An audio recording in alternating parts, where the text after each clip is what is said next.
My name is Lars Drudgaard. I come from the International Center Against Abuse of Covert Technologies. And I have a background in electronic development engineering and sound engineering. I became exposed to and interested in this technology about 3.5 years ago when I sent off a job application to the Danish Defense Intelligence Service. I didn't make much of it at the time, and after a couple of months I was declined, meaning I did not get the job. But straight away and gradually increasing the spring that followed, I was exposed to some of those technologies on the receiving end. So since then it has been an investigation into those technologies, and I'm going to show you a little bit of what has come out of it so far. I'll start up with a little bit of the history, skip through some of the things pretty fast, and then I will go into modern day science, what we are researching today, or what is being researched today, and then I'll end up with the ICAACT, International Center Against Abuse of Covert Technologies, and what we are all about. So I won't be covering my personal story very much. This is more like what the technology is all about. So,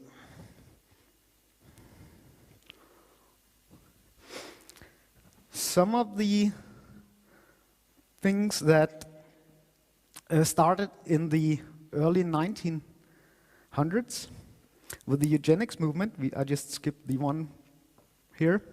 And the eugenics movement was about racial prejudice.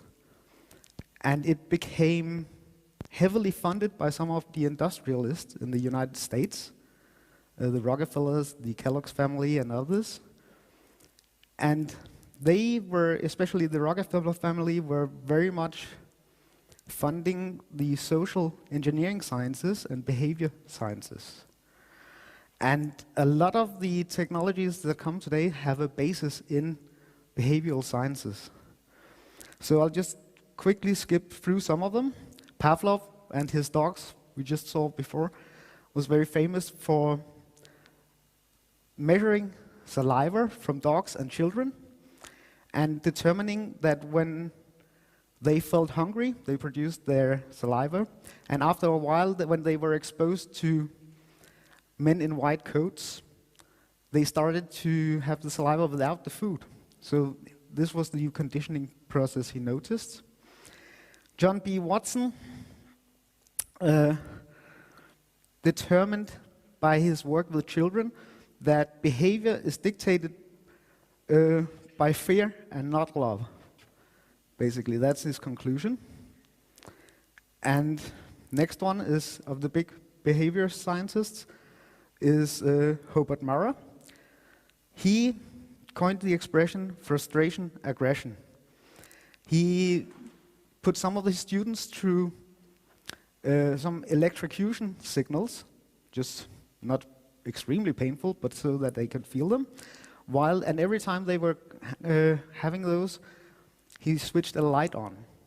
And he determined after a while that when he switched the light on, the anticipation of the electrocution signal actually produced greater anxiety and fear than when it actually came. So this is very important studies for psychological torture. B.F. Skinner experimented on pigeons. He's known for his Skinner box. And basically he determined how to train pigeons and make them do certain tasks related to food. So Stanley Milgram did a very important experiment that was related to authority and how far people will go even towards torture and killing people based on the commands of authority. When we came to the World War II, the Germans had taken over the eugenics program already in the 1920s, and they had a good brain trust of people in the behavioral sciences, like psychologists, psychiatrists, etc. And Hitler, of course, used the eugenics system to justify the creation of an enemy to unite his people and get them together behind him. Someone had to take the blame for his power ambitions. So the next clip I want to play, I just want to play a little song.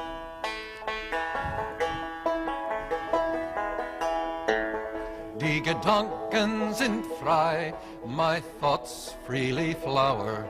Die Gedanken sind frei, my thoughts give me power. No scholar can map them, no hunter can trap them, no man can deny. Die Gedanken sind frei, no man can deny. Die Gedanken sind frei. I think as I please, and this gives me pleasure. My conscience decrees, this right I must treasure. My thoughts will not cater to duke or dictator, no man can deny. Die Gedanken sind frei, no man can deny. Die Gedanken sind frei. And should tyrants take me and throw me in prison, my thoughts will burst free like blossoms in season. Foundations will crumble and structures will tumble and free men will cry. Die Gedanken sind frei and free men will cry. Die Gedanken sind frei. This is actually a very old German folk song. I chose an English interpretation by Pete Seeger to make it more understandable. The significance and why I chose it with the World War II beginning is it became the theme song of a German resistance group called Weiße Rose or White Rose. And it touches on some of the subjects our thoughts might not be free anymore. So, when Hitler came to power, his creation of scapegoat enemies within and without, he basically adopted completely the eugenics movement, and they had an enormous scientific boost in Germany, and they had some strange ideas like banning all science and research on animals. And that meant that they were limited to human beings. And this went on in the concentration camps, Dachau, Auschwitz, and Buchenwald, and others. One of the scientists I want to just pick out, I just picked one, because it's an interesting case, is Dr. Kurt Blome. He was Deputy Health Minister, and he studied bacteriological warfare. And he exposed prisoners to plague, vaccines, mescaline, sarin gas, and other things. And he was actually an extremely nasty science that he did in the concentration camps. In the Nuremberg trials, he was acquitted. And it was very much suspected that the Americans had a strong hand in this acquittal, because he had actually confessed to his crimes. So the Nuremberg trials were set up by the Allies, the Russians, the British, the French, and the Americans. And they all contributed with the legal personnel to conduct the Nuremberg trials. There were the major trials were the political and military leadership, the industrialists who funded the wars, and the doctors' trials. And this Kurt Blome was acquitted because the Americans saved him. The Americans very much wanted him to cooperate and go to the United States. Especially the CIA and military were interested in his work. He made an agreement with them and shared his work and his research with them. And the operations that where the Americans wanted and British wanted the brain trust of the Germans was called Paperclip. That's the most famous of them. There were other projects like Project 63 and National Interests that did the same. About 2,000 of the highest scientists in Germany were all moved to the US. Kurt Blume could not get there because he was denied a visa, and the Americans were pretty frustrated with that. So they set him up in a little village outside Frankfurt, where they had their interrogation and torture chamber, the CIA. And he became the house doctor of this torture center for the CIA. The French were very unhappy with that, so they apprehended him at some point and sentenced him to 20 years in prison. But a year later, the Americans got him out of that. Later on, he was sent to the United States with Project 63 and worked for the US Army Chemical Corps. So that's just a little bit about the morals and ethics that surrounded the Nuremberg trials. Post-World War II research, there was still a big interest in behavior modification, interrogation, truth drugs, Manchurian candidates, unwitting spies, chemical weapons, and biological weapons. Especially the behavioral modification and interrogations and truth drugs, there was a big brain trust by the Germans. The CIA and US military established a lot of research projects that were highly classified at the time. Here's a list of them. Most people have heard of MKULTRA, but there was a whole list of other projects. I'll just skip very quickly through them. So Bluebird and Artichoke were the two first ones, and they were very significant. They started 1950, before the Korean War. The Americans often claimed that the reason for their mind control programs and behavior modification programs was because the Koreans had used it, so they needed to look into it. But they actually started before that. By 1954, they had fully fledged Manchurian candidates. This means people who will kill, who will get hypnotized to do atrocious acts like shooting other people, carrying bombs, and have complete amnesia about it. This is documented in their own documents. About 20,000 documents have been released in the Freedom of Information Act requests, and that this is fully documented that those were operational in 1954. Project Chatter, I'll just skip through. QK Hilltop, MK Delta. Some of them have to do with different aspects of it. Some of them, the chemicals, the hypnosis, the foreign things, Europe, East, etc., etc. Chickweed, Often, MK Naomi. Stargate. Stargate is a little bit different. It's not one of the traditional mind control programs. There are two programs that were related to extra sensory ESP stuff, parapsychology, etc. And they studied remote viewing and remote influencing. So the remote influencing part kind of falls into that category a bit. And there was a big overlap of scientists working on the project, so that it was closely related, even though it's not strictly mind control interrogation based. Sleeping Beauty is a project that was not confirmed. It's referenced in other documents, but all Freedom of Information Acts are denied, and it has to do especially with remote influencing with the electronic signals. MKUltra and MK Search were umbrella projects. That's why they are the most known ones.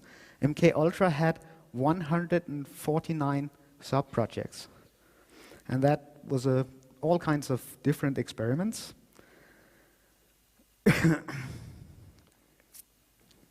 Mind control was not limited to the United States. In Denmark, it was carried out on 500 unwitting subjects. They were victims of LSD experiments in a Copenhagen hospital, literally in the basement.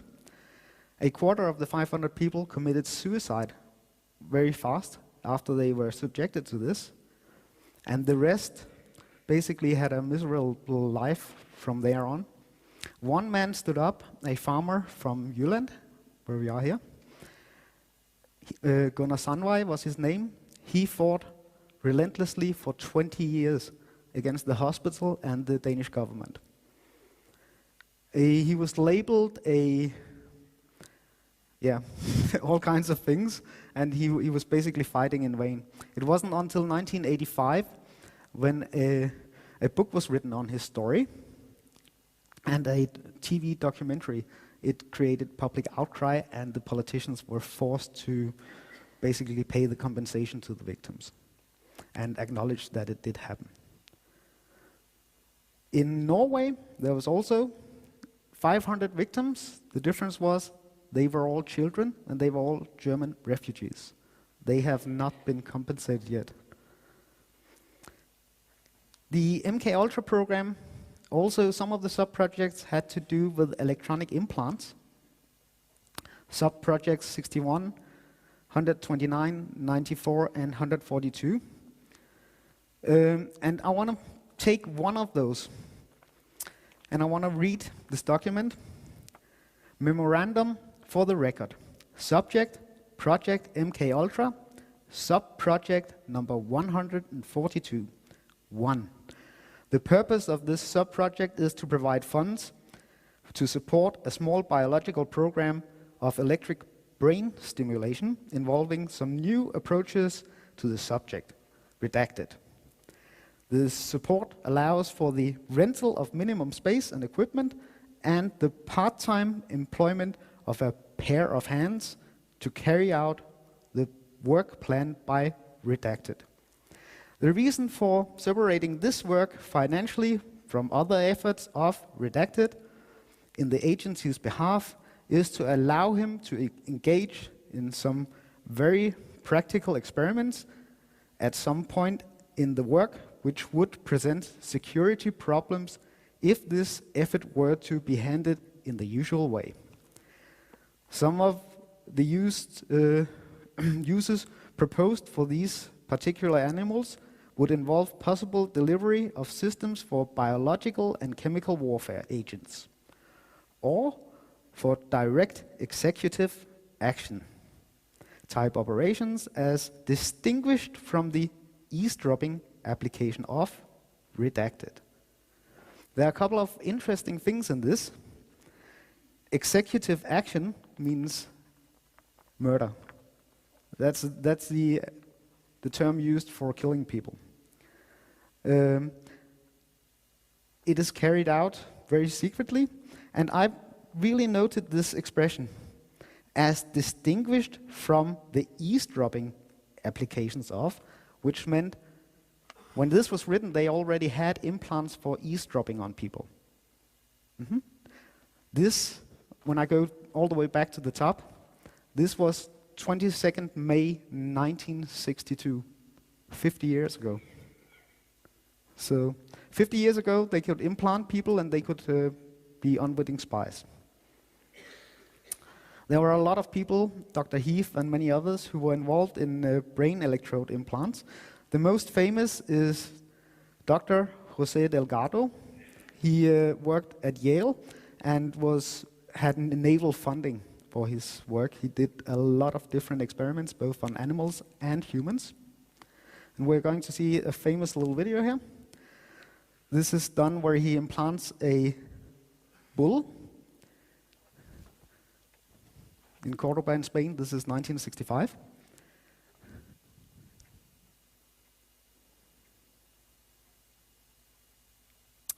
Here the bull has not been implanted yet. We can see it's still aggressive, fighting the matador. Then it's sedated and gets its operation done right there. Now it's still aggressive, fighting the matador. And then this is Jose Delgado. In his hand, he has a radio transceiver. Basically, when he flicks the switch, the bull will turn.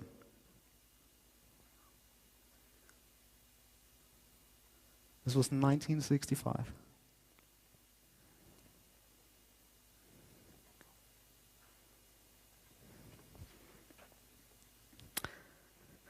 Some of the other things that went on were research into radio frequency, microwave, and magnetic waves. I think Barry Trower has touched on those. And I'm going to show you a couple of videos. I have a video in here by Russian, but it's in German, so I'll just skip through it very quickly, and then we'll jump to some of the other ones. Even though Smirnov is very important, I want to keep this English. So this one is a device that the East Bloc developed to equip their diplomatic corps with a little cigarette-size, box-size device to protect them from enemy mind control. So diplomats and agents were equipped with this thing. Is there any defense? This personal transmitter puts out 7.8 cycles a second, which Mikrowski says is a natural planetary frequency the body is tuned to. It swamps the incoming signal from the woodpecker. Remove the transmitter's protective field, and the Russian signal reasserts itself. It is being used, as far as we are aware, by the German civil service. There in Germany it's called Weitersec. And it is mainly a protective mechanism to ensure that a German civil servant, especially on external affairs duty, is able to keep his composure in negotiations, or especially with other people, other countries, to make sure that they're not influenced. The German government denies using the Weitersec, but Mikrowski is sure it works. So the next video is about a couple of different types of tools, radio waves, microwaves, electromagnetic fields that were employed, and after his work with the implants, Delgado even turned to this. But the beauty is that now we are not using electrodes. In recent years, Delgado has shown that the behavior of monkeys can be altered using low-power, pulsating magnetic fields. But in these experiments, there were no antenna implants. Any function in the brain, emotions, intellect, personality, well, could be perhaps modified by this non-invasive technology. Delgado's research has so far been limited to animals. But in the Soviet Union, a radio frequency, or RF device, has been used for over 30 years to manipulate the moods of mental patients. It's called a LIDA machine. It radiates pulses of radio frequency energy, as well as light, sound, and heat. The pulse rate is in the extremely low frequency range, between 0 and 100 pulses per second. Dr. Ross Adey is the top researcher at the Veterans Administration Hospital in Loma Linda, California. He has been investigating the effects of the LIDA machine. Now, what do the Soviets use this machine for? Well, they don't use it anymore. We should be very clear that this is a machine which is regarded by them as somewhat obsolete technologically. This scientist, who did not want his identity revealed, is employed by the U.S. government and has done secret RF weapons research. He believes that tests done with the LIDA and similar machines prove that humans are susceptible to remote alterations of mood and awareness. Certain kinds of weak electromagnetic signals work exactly like drugs. And so the promise is that anything you can do with drugs, you could do with the right electromagnetic signals. Induce basically what would be considered hallucinations in people, direct them to do things against their so-called better judgment.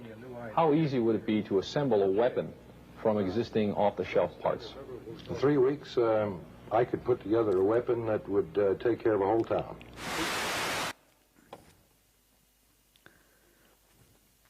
One of the most famous scientists in the field of electromagnetic fields introduced in the human brain and what it creates is Professor Dr. Michael Persinger from the Laurentian University. He was tied up to the non-official program Sleeping Beauty. And he was also, according to some of the remote viewers in Grill Flame and Stargate, doing research on them initially. Here's a little video with him. To compare that. The research is led by Dr. Michael Persinger. Basically, at any given time, all experience is due to those portions of the brain that are most metabolically active. If we can simulate that by applying complex, meaningful magnetic fields to the brain, we can also induce those experiences. The volunteer sits blindfolded in a soundproof chamber. This sensory deprivation allows the mind to focus on electromagnetic patterns transmitted across the brain through this modified crash helmet.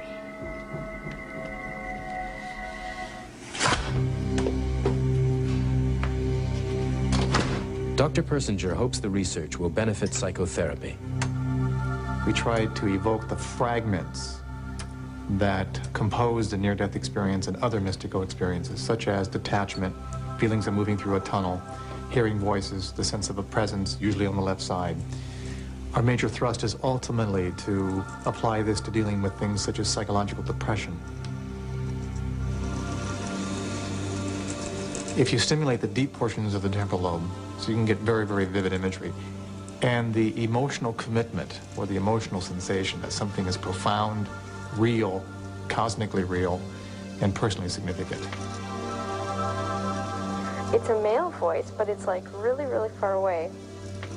As if you can just sort of like catch a tone. You can't really hear. You can tell that it's someone talking. You can distinguish that, but you can't make out any kind of words or anything like that.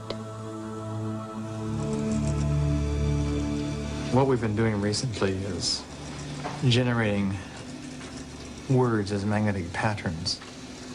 And even though the person isn't hearing it through their ears, their brain is interpreting it. So they're actually having fragments of experiences as if they're hearing it, when in actual fact they cannot be. But one thing that's really clear, you can control the person's experiences and they don't know they're being controlled. That's why this technology is a potentially powerful one and has a two-edge to its sword. As a tool of science, this technology may bring us valuable new understandings of the obscure depths of the human mind. But there's a dark side. In the wrong hands, could it become an instrument of power, a means of oppression? If we're not careful, will mind games one day become mind control?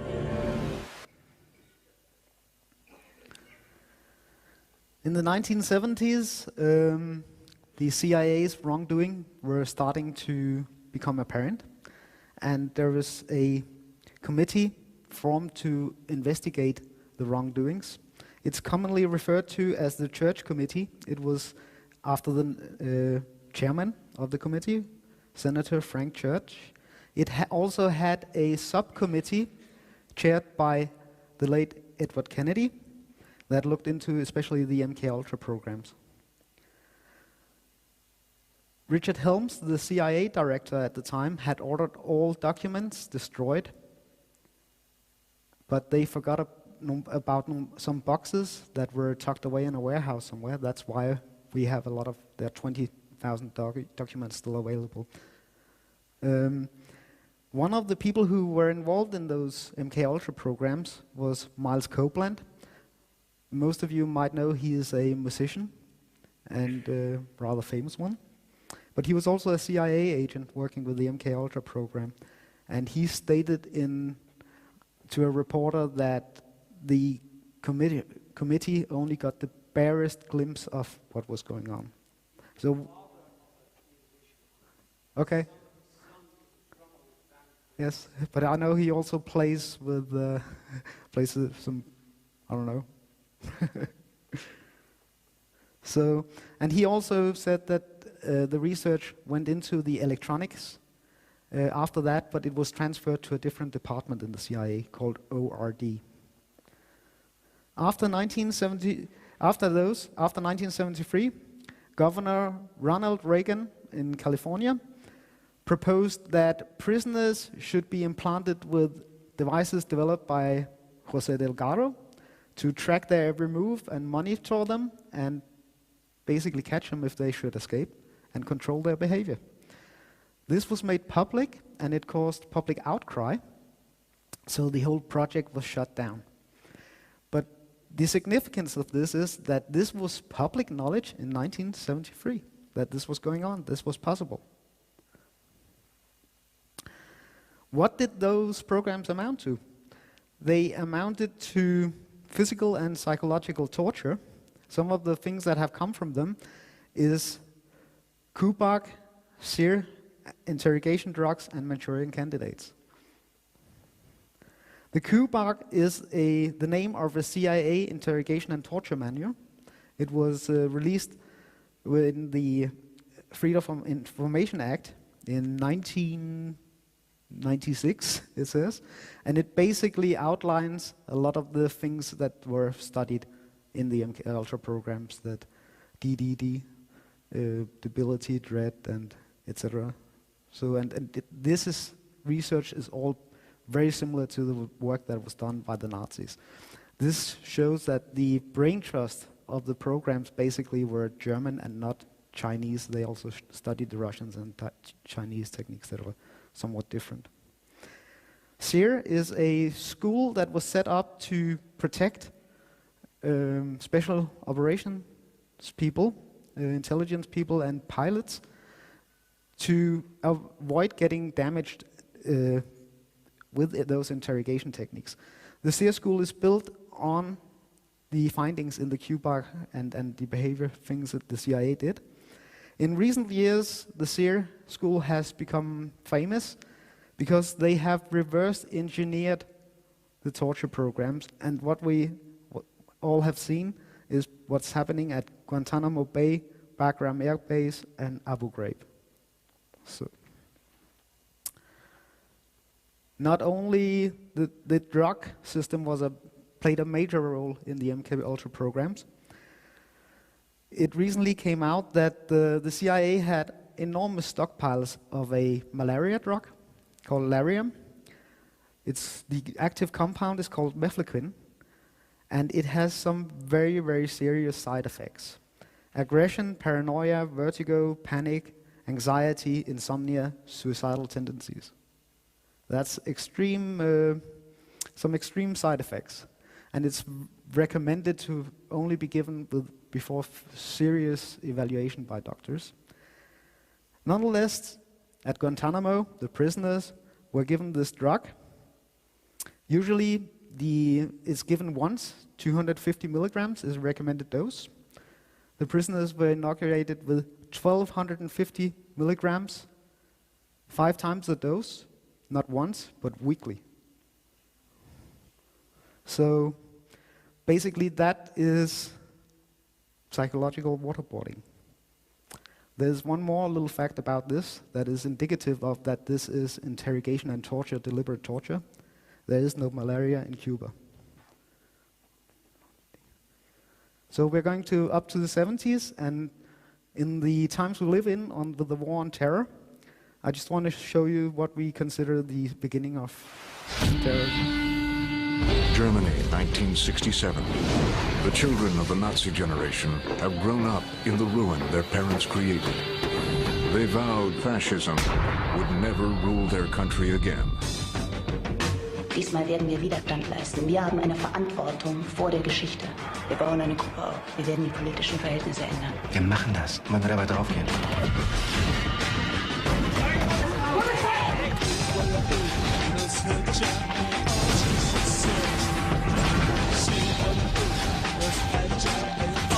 Die Männer schlafen hier in dem Gebäude, die Frauen da. We are staying together.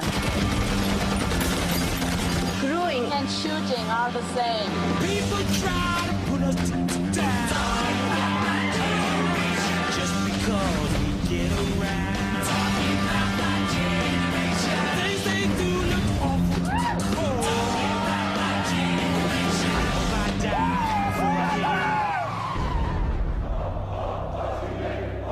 Wir brauchen eine Spezialeinheit, die darauf trainiert wird, in Zukunft solche Wahnsinnigen auszuknipsen. Und wir machen die Grenzen dicht. Wir klopfen an einem einzigen Tag die gesamte Bundesrepublik durch.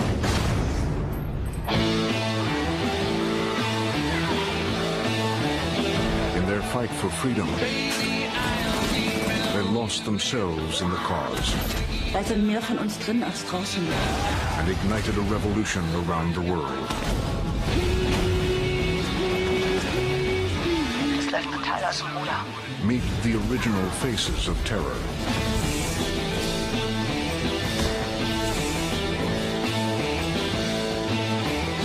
Ich werde mich niemals damit abfinden, dass man nichts tut.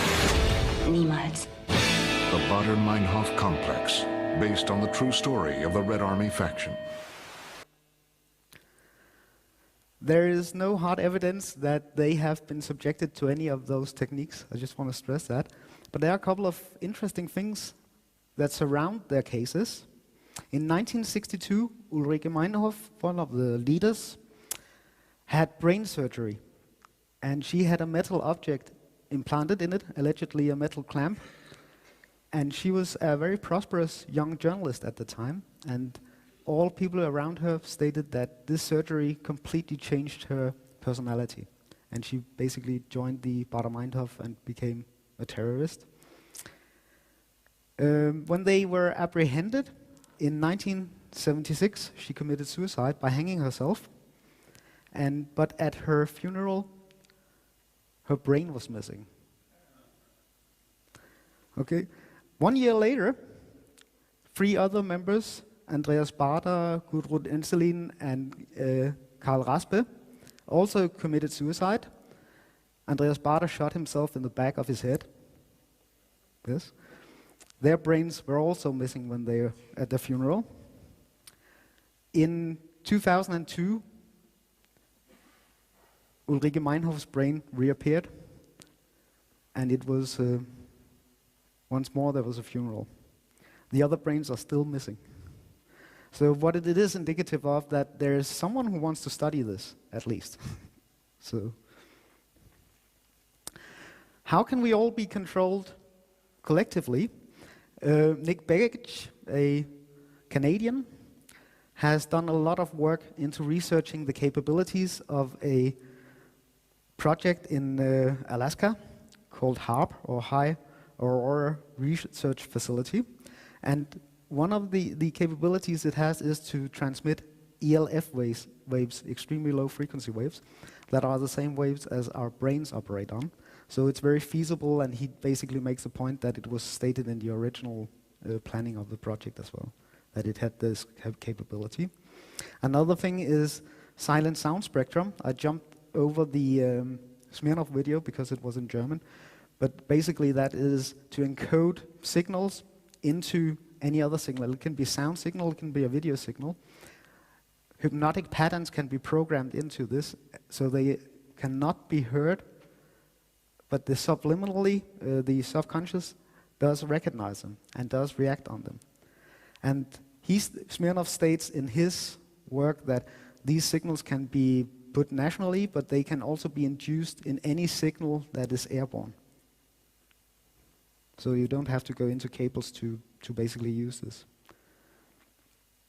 So now we're up to modern day science.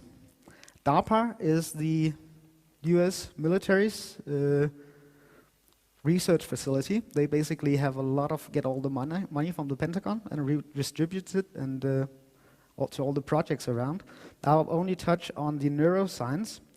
Dr. Amy Cruz was the leader of the neuroscience department at DARPA for 5 years, and I'll just show you a little clip of what she did and what she did.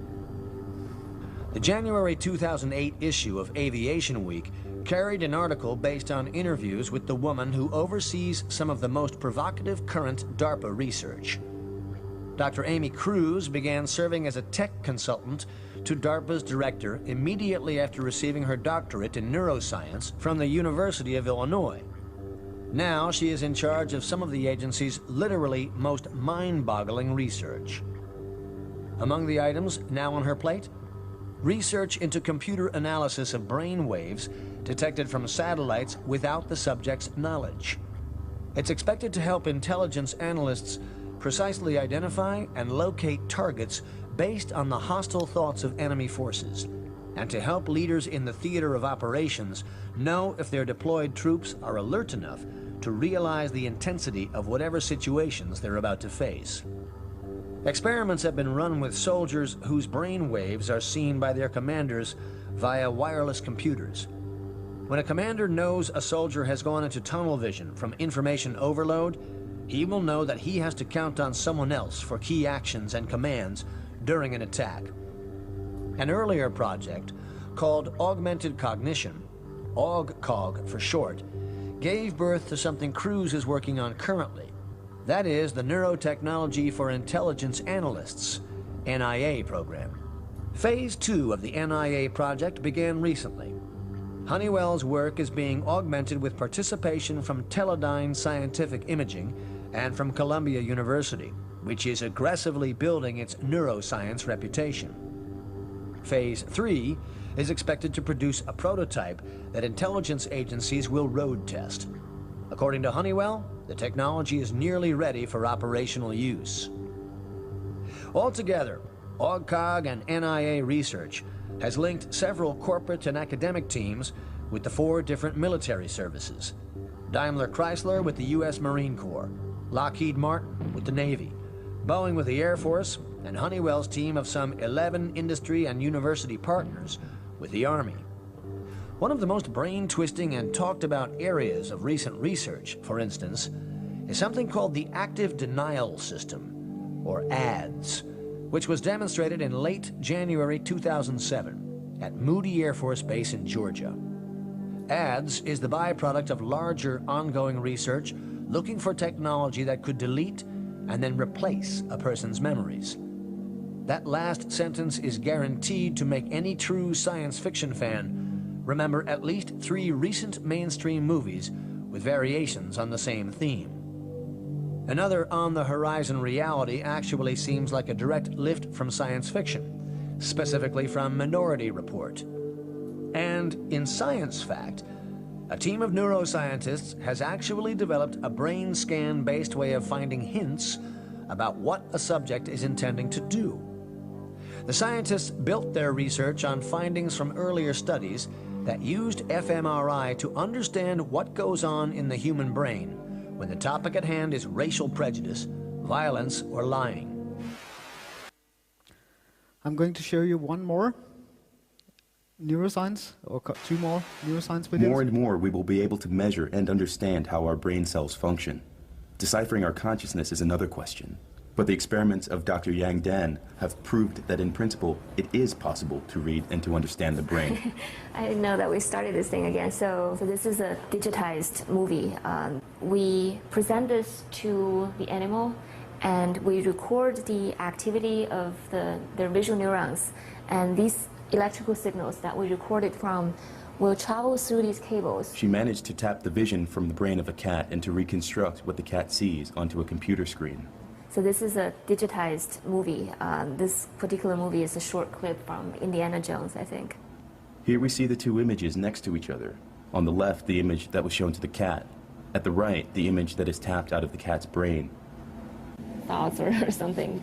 But we can distinguish that. So when we use all of those, thinking that they represent visual information, this is the reconstruction that we come up with. It is the first time an image was tapped from a brain. It proves that we can read and understand the grammar of it.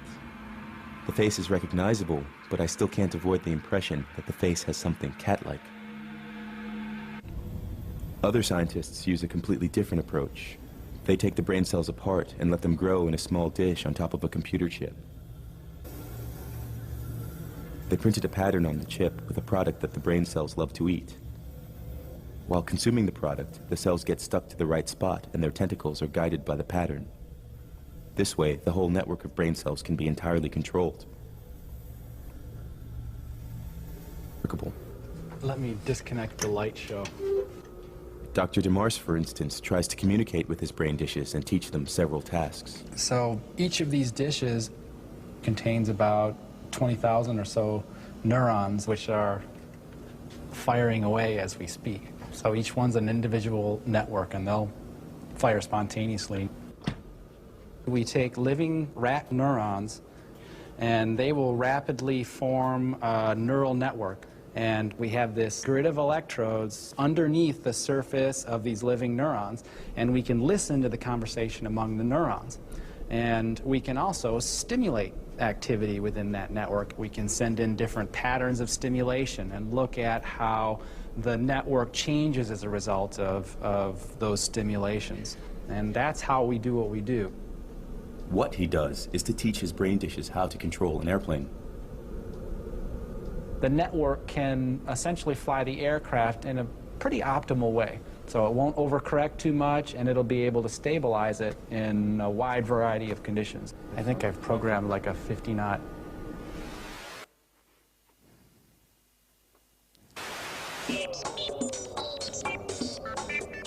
You may think you have little in common with this robot, but it is controlled by living brain cells much like those inside your own head. Researchers grew a collection of around 300,000 rat brain cells in the lab. The cells quickly grow connections to each other and start communicating using electrical pulses. When the clump of cells was connected to electrodes, some parts of it were found to respond predictably to signals from the robot's ultrasound distance sensor. The output from these cells can be used to control the robot's motor circuits, preventing it from bumping into obstacles. Because the brain cannot leave the lab, it communicates with the robot wirelessly. The team plan to use their robot's brain power for new patterns of behavior in future. They hope there are enough similarities to teach us about unknown aspects of our own brain activity. So this shows us basically how far we are.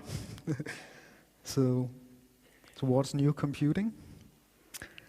Some of the things that we deal with in ICAACT that we'll come to shortly are RFID chips, and there are a long variety of different chips. Some are active, some are passive, some have GPS, some can monitor all kinds of vital signs. These are all public, and you can read about them. So they are used in animals and also manufactured for humans. I won't go too much into it. I'll just put together a little compilation of videos, scary videos about Just about every U.S. military vehicle in Iraq has GPS or another type of electronic tracking device so their commanders can monitor them. It's called Blue Force tracking.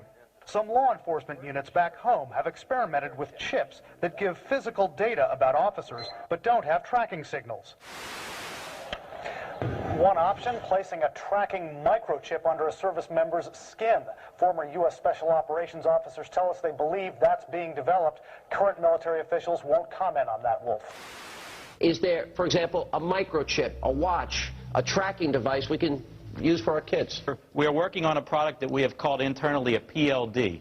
PLD stands for Personal Locating Device, which is an implantable GPS for which our company owns a patent and can be implanted surgically in the clavicle area of a child or someone that you are interested in tracking. It is the first implantable microchip for humans that has multiple security, financial, and healthcare applications. All right, this next story may sound like something out of, well, a Hollywood thriller. A Saudi inventor has created a killer microchip. It's designed to track terrorists and criminals and, well, you can think of somebody. Not only does it include a GPS device, it also has a lethal dose of cyanide, which can be activated at any time. You get my point? The inventor's bid for a patent has been rejected in Germany. Joining us now this morning to talk about it, Jake Ward, deputy editor of Popular Science. Okay, this is pretty macabre, pretty sinister and nefarious. How exactly would this work?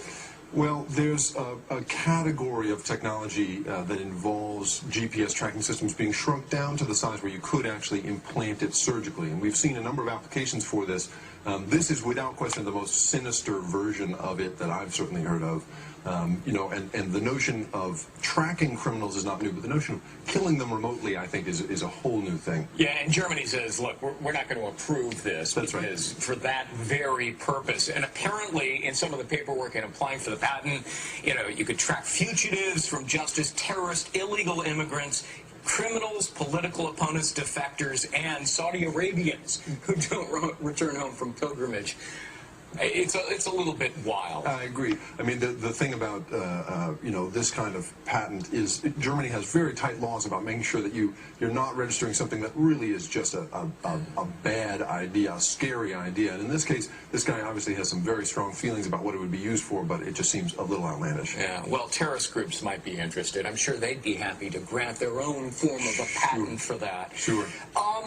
The bigger world, though, of GPS, talk to us about how it's being used to, for example, track sex offenders? Sure. The Washington State Legislature right now is considering the possibility of registering perhaps 100 sex offenders with a GPS chip that's implanted in their shoulder because they found that a few of them have been wearing them on their wrists and then have cut them off, which just defeats the purpose. And so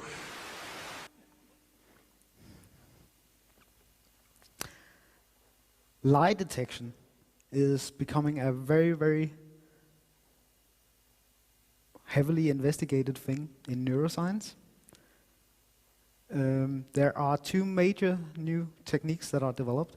They both rely on memories that are stored in the brain.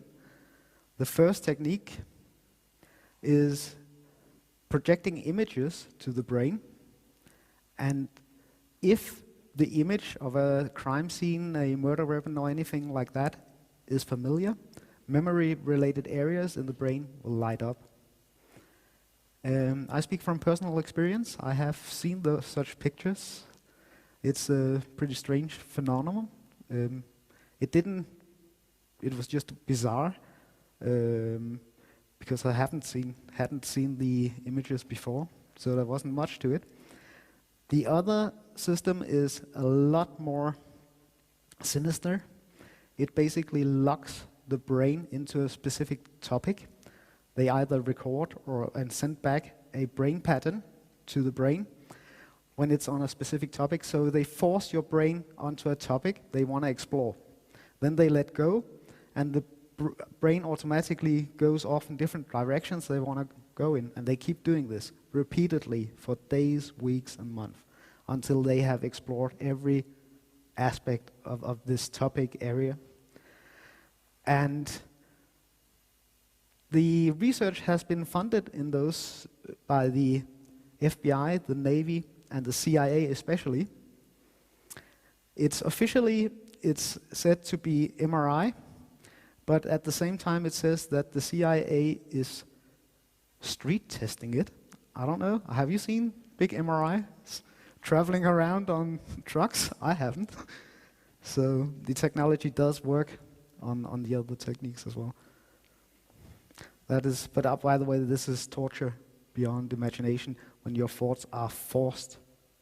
They're no longer in control.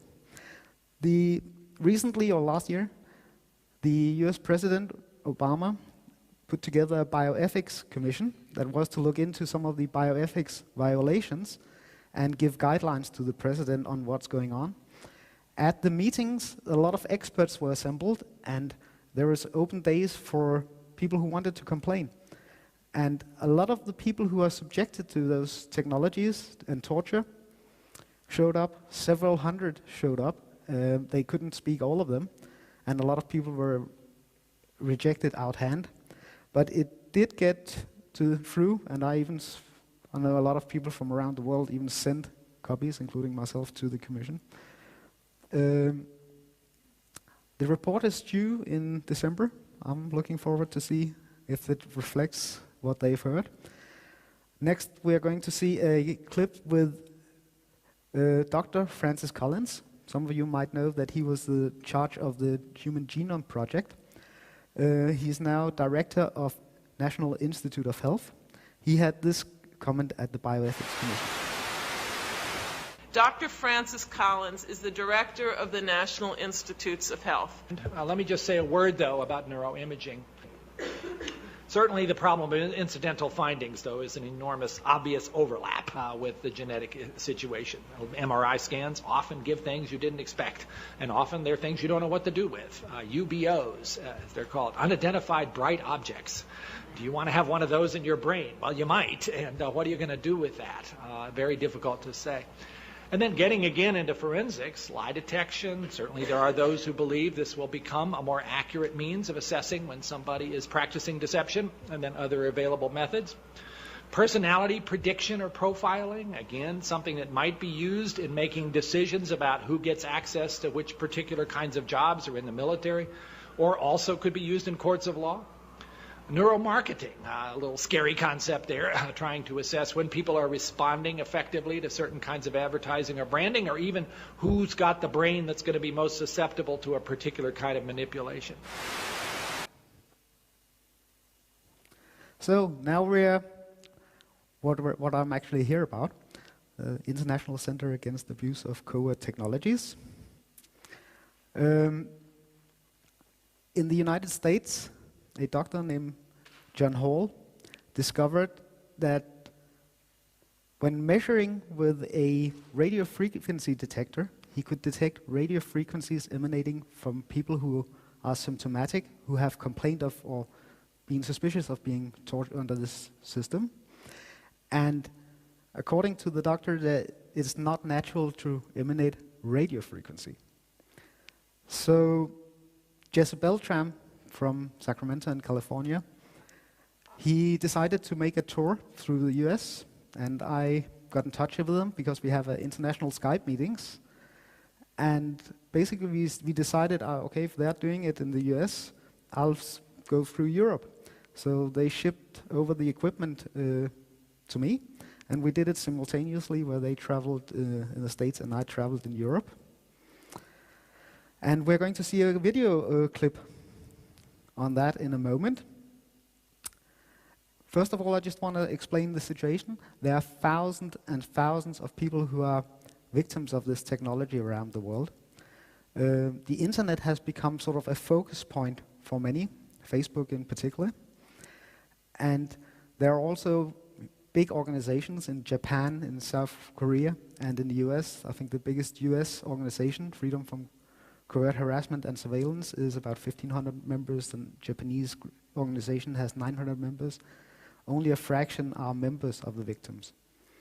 So the problem is enormous. So ICAACT, we decided to create ICAACT to provide hard evidence. Unlike the other groups, we don't have encompass every aspect of the system that we are. We are focusing on a very, very narrow and specific point of this, is to provide some kind of proof that this is going on. So we took on the radio frequencies and we devised a 3-phase testing. And what we do is we test people with those bug finders. They are basically devices for finding surveillance equipment used by detectives and intelligence services. And we scan people and see if they emit any radio frequencies. And we do find places in very specific narrow focal points. This is not proof. Theoretically, the signal can come from the outside. So to back up any findings, this phase 2 is to get medical images. That could be X-rays, MRI scans, CT scans, etc. And if those two match up, we have some stronger circumstantial evidence. And third phase is to redo the scanning in a Faraday cage to rule out that any radio frequencies are transmitted from the outside, because we live in this radio frequency soup. It's possible. But in a Faraday cage, we could basically determine if the signals are indeed emanating from the person. The fourth phase is not on our list, but that is, of course, surgery, if we have a positive result in all the 3 previous phases, to find doctors, get them surgically removed, and then have the smoking gun. And that's the entire mission we have. I just want to show you a video clip, short. Following are the results of our tour when we started our radio frequency scanning across America in Sacramento, California. Here are some test results that came up positive of victims of domestic terrorism. This is Christopher, 5 years old. Positive in his left shoulder area. Bonnie has been a victim for over a decade.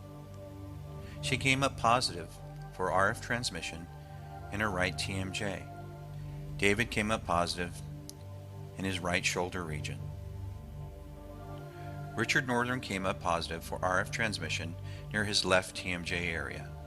Barbara has been tortured over the years in many, many ways, what most women call a silent rape. She came up positive in her lower lumbar, her lower back area. She can pinpoint with needlepoint accuracy where she believes an implant is. And you can see by our RF testing, it comes up positive. In Europe, we started the testing tour in the German capital, Berlin, where I met up with the Swedish lawyer Dr. Henning Witte, who was going to interview the victims while I was doing the testing. The first person tested was Waldemar. He tested positive in both sides in the TMJ area. Und jetzt ein bisschen weg davon. Ja. Noch tiefer. Von der Antenne weg. Monica tested positive in her right TMJ area. So, Antenne wieder hin. Und der Antenne weg. Here I'm testing Gisela. Gisela came up positive in the TMJ area on both sides. Das ist eindeutig. She also came up positive in her lower back. Sabine came up positive in her right TMJ area. Ans Gerät wieder rantreten. Sabine also tested positive on her back at the left shoulder area. Jetzt wieder weg. Wieder zurück. Noch näher ran. Ja, das ist doch ziemlich eindeutig. As we continued our testing across the United States, our next stop was Kenosha, Wisconsin. Lisa, just as Debbie, has been complaining of being tortured for many years. Lisa came up positive near her left temporal region, just above her ear, and she came up positive near her right temporal area. Lisa gave testimony at the Presidential Bioethics Commission.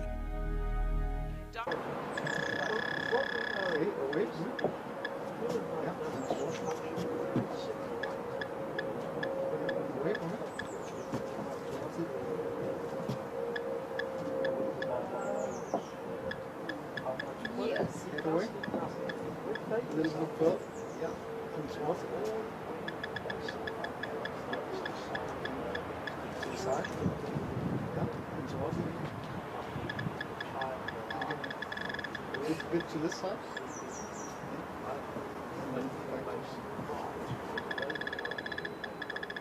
No, exactly. I thought that was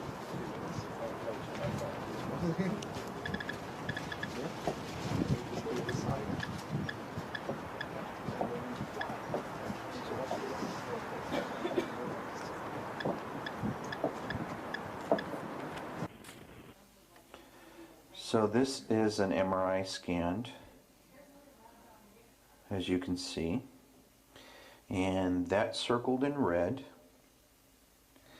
is a foreign body that was scanned by Dr. John Hall with the JM20 Pro RF detector, and was emitting in that area a radio frequency emission. And lo and behold, as you see the Verichip type style RFID, looks very, very similar. In fact, when you superimpose it over, you can see exactly what that appears to be.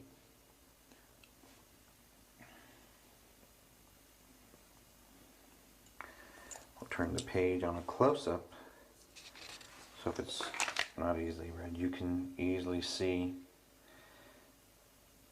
the coil, the microprocessor, the entire tube. As this figure is blown up, you can see the cylinder-shaped object.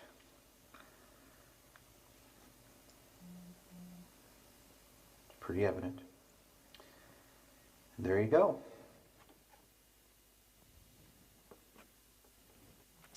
So, what are we finding?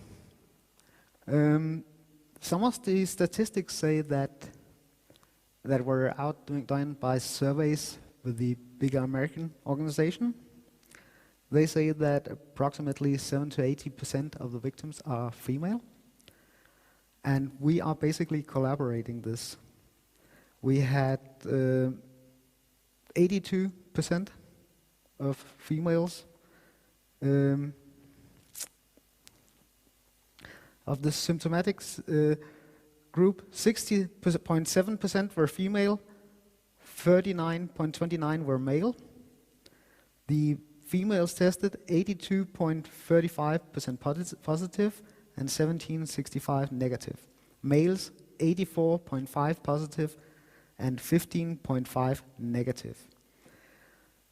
The symptomatic group that came up positive were 89.2% had auditory symptoms, some kind of sound coming to them.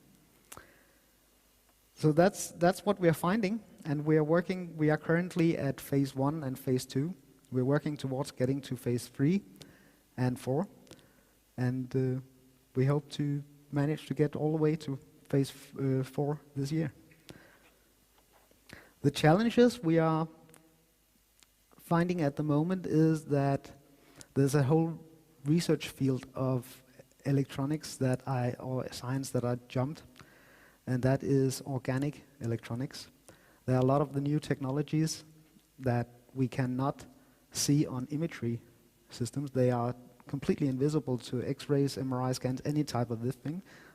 We can still find them, or might still find them, with the RF detectors, but it will be very difficult to convince a doctor if we don't get phase 2 with the image to back it up.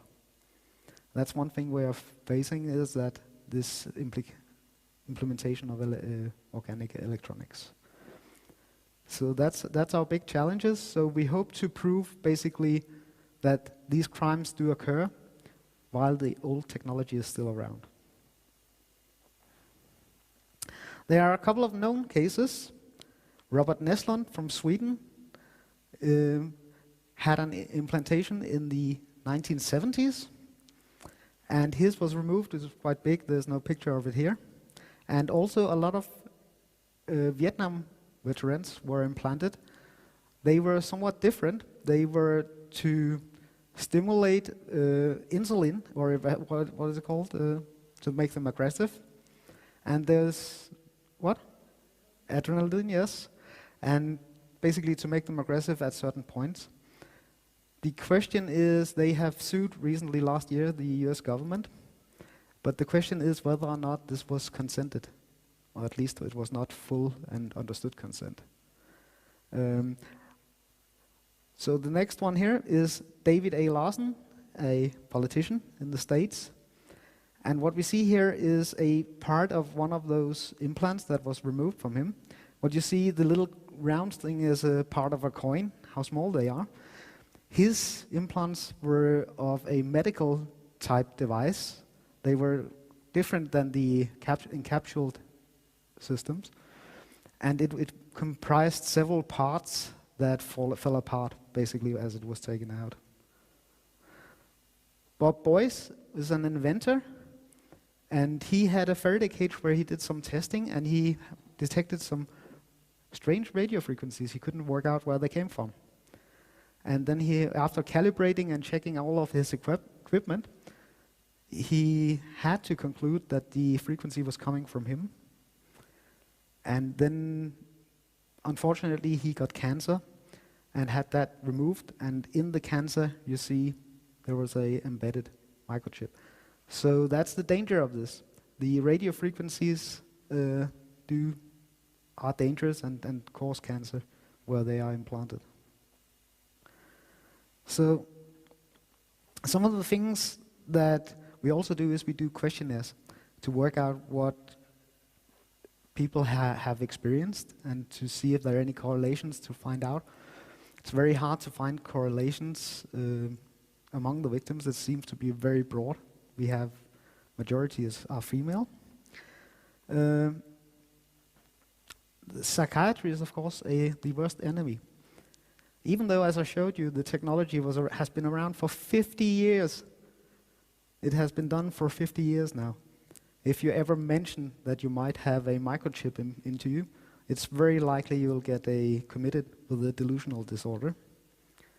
Recently, we had a Danish victim who did, unfortunately, tell it straight out that he thinks he was implanted and he was committed. There's nothing, they won't listen, and they don't have time to investigate the possibility or feasibility or even do a scan or test or anything. So that's of course what we're up against, and that's utilized in this system to keep it from being exposed. Another thing that is very common is that almost all stories of the victims are nearly identical. They have been personalized to the surrounding and the individual, but they are almost identical, and it all usually starts with things that are moving in the apartment, some kind of surveillance, sometimes break-in, without things being stolen, things being moved around in the apartment, letting people know that they are under the system. Then there is a phase with gang stalking, basically where people are harassed and gang stalked by their surroundings. And then usually it turns on to more physical and psychological torture types of things, harassment. And in some cases the gang stalking continues, in other cases it disappears, it changes over time. But the stories are very consistent basically around the globe. And a lot of victims also have physical pains.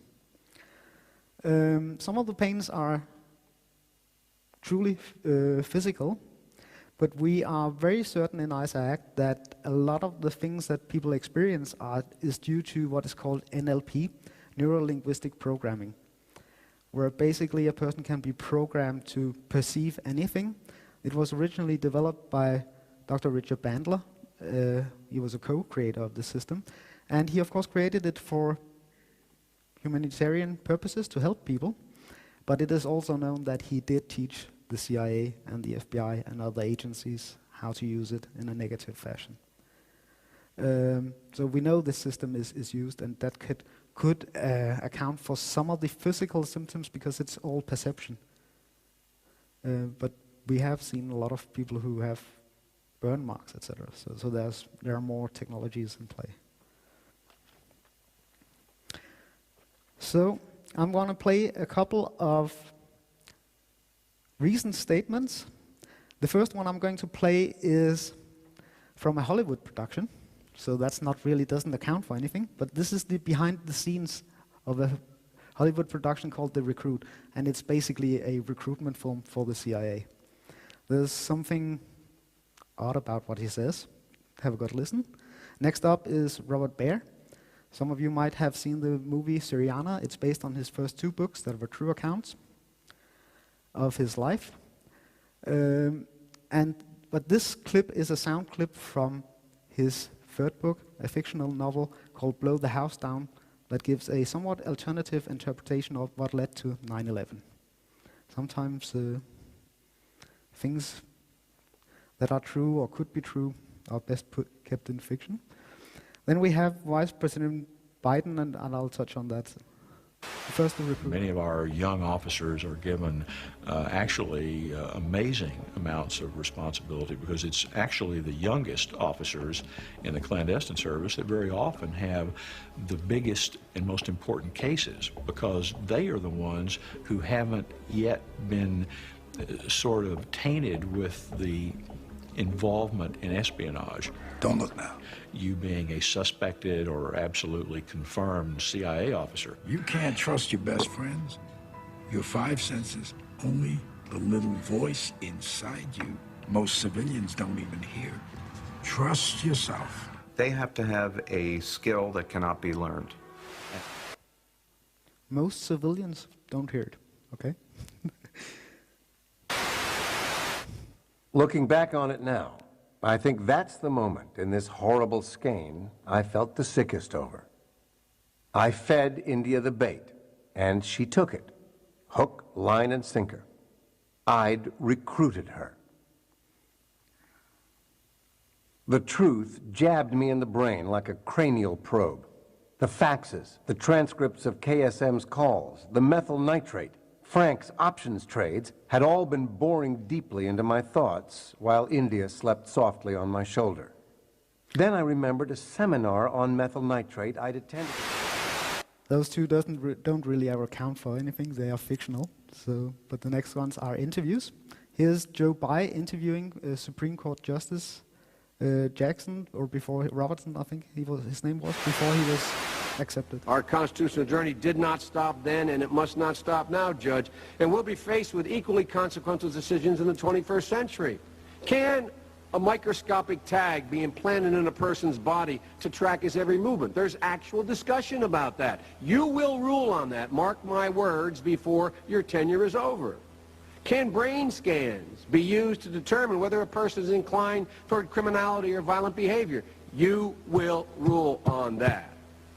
And Judge, I need to know whether you will be a justice who believes that the constitutional journey must continue to speak to these consequential decisions, or that we've gone far enough in protecting against government intrusion into our autonomy, into the most personal decisions we make. Judge, that's why this is a critical moment. There are elected officials in this government, such as Mr. DeLay, a fine, honorable, patriotic man, and others, who have been unsuccessful at implementing their agenda in the elected branches. So they've now poured their energies, as the left would if it were different, they've now poured their energies and resources into trying to change the court's view of the Constitution. Joe Biden, the vice president of the US, has been a politician for many years. He was actually a member of the investigation team that uncovered MKULTRA under Edward Kennedy. Just so he has a lot of insider knowledge to what's going on there. I have two clips that are important by one of the world's most eminent journalists, Bob Woodward, who uncovered the Watergate scandals. These are recent interviews on what's going on, and Woodward reports for the first time that there is a secret behind the success of the surge, a sophisticated and lethal special operations program. This is very sensitive and very top secret, but there are secret operational capabilities that have been developed by the military to locate, target, and kill leaders of Al-Qaeda in Iraq, insurgent leaders, renegade militia leaders.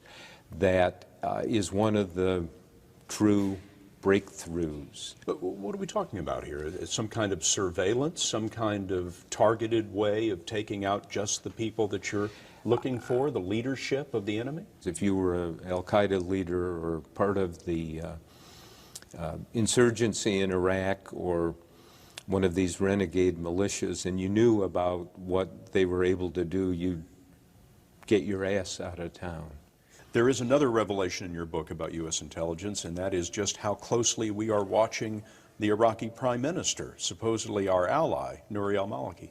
There is significant surveillance of Maliki, and as one source told me, we know everything he says. And others I've talked to about that say you can't literally know everything, but we know a great deal. So,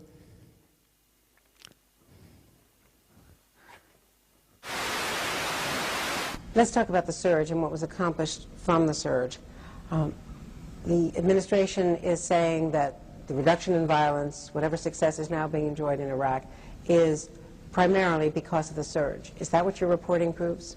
No, it shows quite clearly that these new secret operations, on Friday the White House issued a statement in response to the book, and for the first time actually said there are newly developed techniques and operations that contributed to the lowering of violence. Now, what are these new techniques? What can you tell us? Because of national security, you're not going to say specifically what they are. Can you categorize what kind of developments these are that you believe, that you report, have led to a reduction in violence and a greater ability to go after al-Qaeda in Iraq? It's a big deal. You think about the Manhattan Project in World War II, developing the atomic bomb. It was all secret. All of a sudden, 2 bombs are dropped in Japan, and it's the end of the war. These techniques and operations you're not going to see or hear, but they are lethal and effective. I know a lot of the details about it. A 4-star general I went and talked to about this, the blood literally drained from his face, and he didn't make a request. Because he knew about them. Yes. That's why he was so shocked. And he did not make a request that it be withheld. He said, you cannot write about this.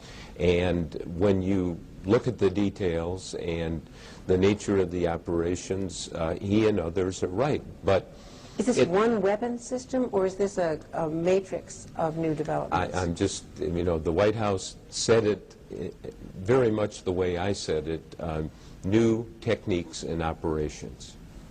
New techniques and operations that you compare to the magnitude of the atomic bomb, the Manhattan Project. Yep, it's a game changer. It is the sort of thing that has allowed, if you look at the data on the drop in violence, there's a ski slope, literally, when violence goes down in the summer last year, 2007. This is when the surge forces are getting there, but that's when these techniques and operations are taking place. And I quote some people saying 85 to 90% of the actionable intelligence comes from these techniques and operations.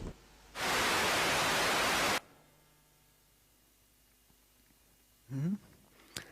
I think that sounds like a mixture of some of those technologies and harp-like technologies.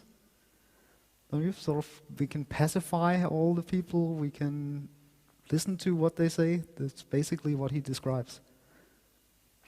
Next one is a NSA whistleblower. The NSA is the US biggest intelligence service, and they are responsible for communications.